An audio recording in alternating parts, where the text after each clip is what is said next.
What's up? What's up? What's going on with y'all? What's happening, YouTube family? I'm up in here today. Finna talk about today I'm finna talk about the new GameCube converter that came out. I forget the name of it, but I'll put the name of it up there. But it's this new converter that came out, and a lot of people are talking about it. And I don't have it, but I'm just gonna talk about it, discuss what I think about it.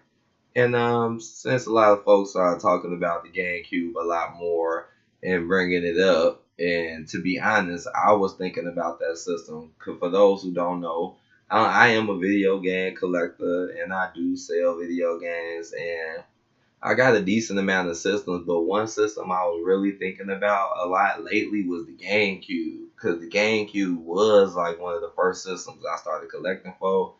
And I started looking back at some of those games, and I was like, wow. I was like, wow, it is so many good games for that system that I haven't even gotten into. Like, I gotten into some of them, but I'm like, wow, man. Just looking at them, like, it's a lot of good games. And now they came out with this new converter, which basically is allowing you to make your game. You plug it into a certain model GameCube, I think the original model, and then it basically goes into HD and shows a lot crisper. And I will admit, from seeing what I've been seeing, that HDMI thing does seem like it cristens up your TV and your games, and it definitely brings the game out more. I do find that pretty cool because a lot of people, it's kind of tough for them to go back to the older games because a lot of older games didn't hold up very well with looks. But the GameCube was a system that kind of did because of its cartoonish graphics, and with the HDMI now, it's like it definitely would be cool to go back. But I will admit though, being at $150, or maybe there are certain discounts for it, but I do find that to be mighty expensive, and I don't really find it to be that worth it. I really don't.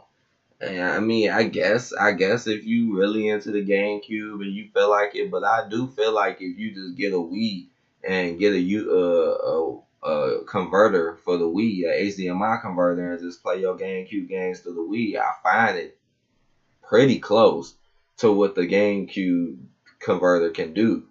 I mean, I play the GameCube games on my Wii through the converter all the time, and those games look crisp, even with the progressive mode, because we know a lot of GameCube games got progressive mode, which makes them crisper, and it looked nice.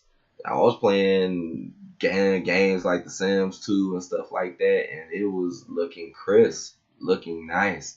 And this is off the Wii. And the Wii's don't cost that much like GameCubes, which doesn't make any sense when it comes to that converter to me because it's so much. It's like I'm not trying to knock no one's hustle, but it is kind of like wow, the GameCube is not really that expensive of the system, but a cord and attachment for it is worth like more than twice the price of it to do something that we already can do with a lot of other stuff. And as you can see, you can still do it now. It's just you couldn't do it directly from the GameCube. But I mean, when it comes to HDMI and cords and cables, I feel like I feel like it shouldn't be that expensive because that's basically what I feel like you're doing. You paying all this money for a cord when you really think about it. And it's kind of sad to me because HDMI cables. I mean, I've seen cables work that are $1. I've seen cables that are literally $1 and work. So, like again, not trying to knock no one hustle, but maybe if the price come down, because if you buy a Wii, I mean a HDMI converter for the Wii is not that expensive. Like you're gonna pay probably $10 around that number. Come straight to you, plug it into the Wii, plug the HDMI to the back of the Wii, boom, there you go. There you go. Now there is different models of the Wii. There is models, where that doesn't play GameCube, but the one that does play GameCube games, the original model, is not hard to find. It's not. It's people out here that got multiple Wii's, multiple like myself. Even I got a white one and a red one, because it's good to have a backup, especially for a cheap system like that. That system's not expensive. But so yeah, and just plug it up and it plays pretty well. I'm sorry I don't have any footage or anything like that because I just want to come in here and just discuss this. But that's pretty much my opinion. Maybe in the future I find it'd be more worth it. But again, playing your games on the Wii with the converter that's like almost what that is. I swear it's pretty close, man. I be playing like Soul Calibur 2 and stuff, looking nice on the Wii. So I'm gonna go ahead and talk about my game since people want to go back to the GameCube. The game that I really like is Mario Party 7. And this is a game that I've been playing lately. Got not too long ago. Been playing it a decent amount. So I guess you could say I beat it. I haven't unlocked everything in it yet, but I pretty much beat like all the boards and all that. It's funny because I've done that with every Mario Party I got. It's like once I get it, I just gotta beat it. I just gotta see all the boards. I may not beat it that same day I get it, but it'll probably be beat soon. Because Mario Party really isn't a long game. I mean, you could play this game forever because it's such a good party game. And it's crazy how the Mario Party series is pretty expensive. No matter which one you buy, they're not that cheap. They're not. Especially now, because this is a game that you can play to this day with your friends and still have a lot of fun, no matter what, in my honest opinion. And it's kind of interesting how they keep making Mario parties, but they keep switching up little themes and little play styles of the game.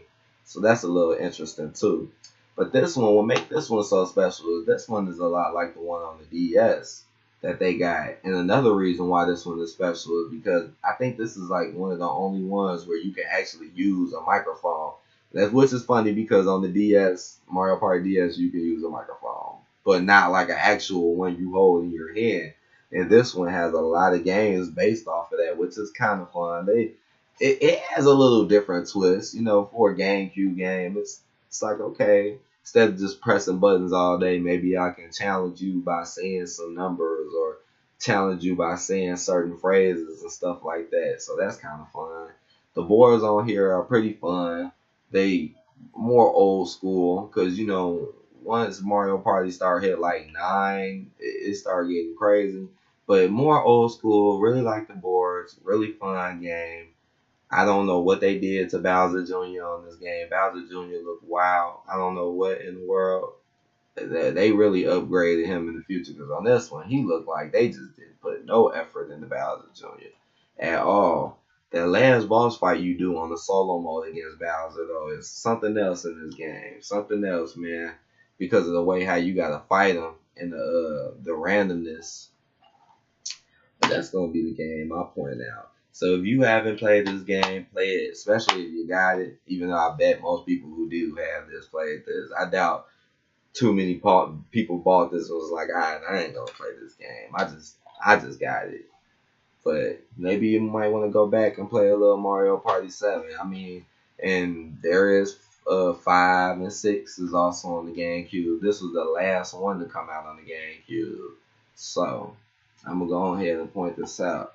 And I didn't really want to talk for that long in the video. Just wanted to do a little video game talk.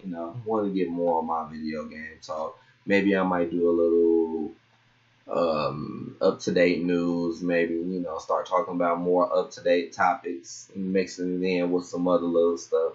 But I hope y'all enjoyed the video. Like the video, comment. Still love the GameCube. And I'm going to talk to y'all later.